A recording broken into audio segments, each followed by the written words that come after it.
ಯುವಕರೇ, ಮದುವೆಗೂ ಮೊದಲು ಬಾಳಸಂಗಾತಿಯಾಗುವವಳ ಜೊತೆ ತಪ್ಪದೇ ಈ ವಿಷಯಗಳನ್ನು ಚರ್ಚಿಸಿ. ಹಾಸನದಲ್ಲಿ ಇತ್ತೀಚೆಗಷ್ಟೇ ತಾಳಿ ಕಟ್ಟುವ ವೇಳೆ ವಧು ಮದುವೆ ಬೇಡವೆಂದು ನಿರಾಕರಿಸಿದ ಘಟನೆ ನಡೆದಿತ್ತು. ಇದಾದ ಬಳಿಕ ಮೊನ್ನೆಯಷ್ಟೇ ನವವಿವಾಹಿತೆ ತನ್ನ ಪ್ರಿಯಕರನೊಂದಿಗೆ ಸೇರಿ ಗಂಡನನ್ನೇ ಕೊಂದ ಸುದ್ದಿ ದೇಶಾದ್ಯಂತ ಸದ್ದು ಮಾಡುತ್ತಿದೆ. ಘಟನೆಗಳನ್ನೆಲ್ಲ ನೋಡಿ ಹೆಚ್ಚಿನ ಯುವಕರು ಮದುವೆಯಾಗಲು ಹಿಂಜರಿಯುತ್ತಿದ್ದಾರೆ. ಮದ್ವೆಗಿದ್ವೆ ಏನೂ ಬೇಡ ಎನ್ನುತ್ತಿದ್ದಾರೆ. ಹೀಗಿರುವಾಗ ಮದ್ವೆ ಆಗ್ತಿದ್ದೀರಿ ಎಂದಾದರೆ ಬಾಳಸಂಗಾತಿಯಾಗುವವಳ ಜೊತೆಯಲ್ಲಿ ಕೆಲವೊಂದಿಷ್ಟು ವಿಚಾರಗಳ ಬಗ್ಗೆ ಮಾತುಕತೆ ನಡೆಸುವುದು ಅತ್ಯಗತ್ಯ. ಯುವಕರೇ, ಮದುವೆಗೂ ಮೊದಲು ಬಾಳಸಂಗಾತಿಯಾಗುವವಳ ಜೊತೆ ತಪ್ಪದೇ ಈ ವಿಷಯಗಳನ್ನು ಚರ್ಚಿಸಿ.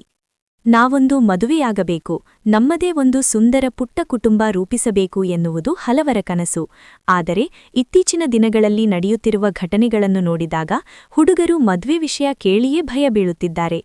ಮೊನ್ನೆಯಷ್ಟೇ ಮೇಘಾಲಯಕ್ಕೆ ಹನಿಮೂನ್ಗೆ ಹೋಗಿದ್ದಂತಹ ಸಂದರ್ಭದಲ್ಲಿ ನವವಿವಾಹಿತ ತನ್ನ ಪ್ರಿಯಕರನೊಂದಿಗೆ ಸೇರಿ ಗಂಡನನ್ನೇ ಹತ್ಯೆ ಮಾಡಿದ ಬೆಚ್ಚಿ ಬೀಳಿಸುವ ಘಟನೆ ನಡೆದಿದ್ದು, ಇದಕ್ಕೂ ಮೊದಲು ಇಂತಹ ಸಾಕಷ್ಟು ಪ್ರಕರಣಗಳು ನಡೆದಿವೆ.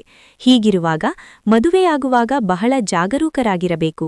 ಸೂಕ್ತ ಸಂಗಾತಿಯನ್ನು ಆಯ್ಕೆ ಮಾಡುವುದು ಬಹಳ ಮುಖ್ಯ ಎಂದು ಹಲವರು ಮಾತನಾಡಿಕೊಳ್ಳುತ್ತಿದ್ದಾರೆ. ನೀವು ಕೂಡ ಮದುವೆಯಾಗಲು ಯೋಜಿಸುತ್ತಿದ್ದರೆ, ಅದರಲ್ಲೂ ಅರೇಂಜ್ ಮ್ಯಾರೇಜ್ ಆಗ್ತಿದ್ದೀರಿ ಎಂದಾದರೆ ಮದುವೆಗೂ ಮುಂಚೆ ನಿಮ್ಮ ಬಾಳಸಂಗಾತಿಯಾಗುವವಳ ಬಗ್ಗೆ ಒಂದಷ್ಟು discuss somethings with partner before marriage ವಿಷಯಗಳ ಬಗ್ಗೆ ಚರ್ಚಿಸುವುದಾ? ಹುಡುಗಿಯ ಬಗ್ಗೆ ಒಂದಷ್ಟು ವಿಷಯಗಳ ಬಗ್ಗೆ ತಿಳಿಯುವುದು ಅವಶ್ಯಕ. ಮದುವೆಗೂ ಮೊದಲು ಬಾಳಸಂಗಾತಿಯ ಜೊತೆ ತಪ್ಪದೇ ಈ ವಿಷಯಗಳನ್ನು ಚರ್ಚಿಸಿ. ಈ ಮದುವೆ ಇಷ್ಟವಿದೆಯೋ ಇಲ್ವೋ? ಕೆಲವೊಂದು ಬಾರಿ ಹುಡುಗಿಯರಿಗೆ ಆಕೆಯ ಮನೆಯವರು ಒತ್ತಾಯಪೂರ್ವಕವಾಗಿ ಮದುವೆ ಮಾಡಿಸುವ ಸಾಧ್ಯತೆಯಿರುತ್ತದೆ. ಕುಟುಂಬದವರು ಮಾಡುವ ಈ ತಪ್ಪಿನಿಂದ ಸಂಸಾರ, ಹುಡುಗನ ಬಾಳು ಹಾಳಾಗುವ ಸಾಧ್ಯತೆ ಇರುತ್ತದೆ. ಇದಕ್ಕೆ ಉದಾಹರಣೆಯಂತಿರುವ ಸಾಕಷ್ಟು ಘಟನೆಗಳು ಕೂಡ ನಡೆದಿವೆ. ಅದಕ್ಕಾಗಿಯೇ ಜೊತೆ ಮುಕ್ತವಾಗಿ ಮಾತನಾಡಿ ಮತ್ತು ಆಕೆಗೆ ಮದುವೆ ಇಷ್ಟವಿದೆಯೋ ಇಲ್ವೋ ಎಂಬುದನ್ನು ತಿಳಿದುಕೊಳ್ಳಿ. ಹಿಂದಿನ ಜೀವನದ ಬಗ್ಗೆ ಚರ್ಚಿಸಿ. ನೀವು ಮದುವೆಯಾಗಬೇಕಾದ ಹುಡುಗಿಯ ಹಿಂದಿನ ಜೀವನದ ಬಗ್ಗೆ ತಿಳಿಯುವುದು ಕೂಡ ಅವಶ್ಯಕ. ಆಕೆಯೊಂದಿಗೆ ಮುಕ್ತವಾಗಿ ಮಾತನಾಡುವ ಮೂಲಕ ಆಕೆಯ ಹಿಂದಿನ ಪ್ರೇಮ ಜೀವನದ ಬಗ್ಗೆ ತಿಳಿದುಕೊಳ್ಳಿ.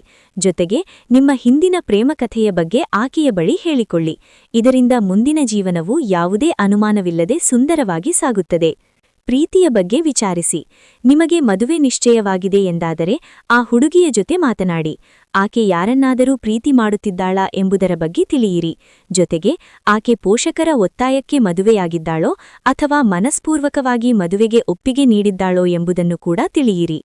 ಹುಡುಗಿಯ ಬಗ್ಗೆ ಆಕೆಯ ಪರಿಚಯದವರೊಂದಿಗೂ ವಿಚಾರಿಸಬಹುದು. ಮದುವೆ ಅನ್ನೋದು ಜೀವನ ಪರ್ಯಂತ ಸಾಗುವ ಸಂಬಂಧವಾದ ಕಾರಣ ಜೀವನ ಸಂಗಾತಿಯನ್ನು ಬಹಳ ಎಚ್ಚರದಿಂದ ಆರಿಸಬೇಕು. ಹಾಗಾಗಿ ನೀವು ಮದುವೆಯಾಗುವ ಹುಡುಗಿಯ ಬಗ್ಗೆ ಆಕೆಯ ಪೂರ್ವಪರವನ್ನು ಆಕೆಯ ಪರಿಚಯದವರ ಜೊತೆ ವಿಚಾರಿಸಿ ನೋಡುವುದು ತಪ್ಪೇನಿಲ್ಲ.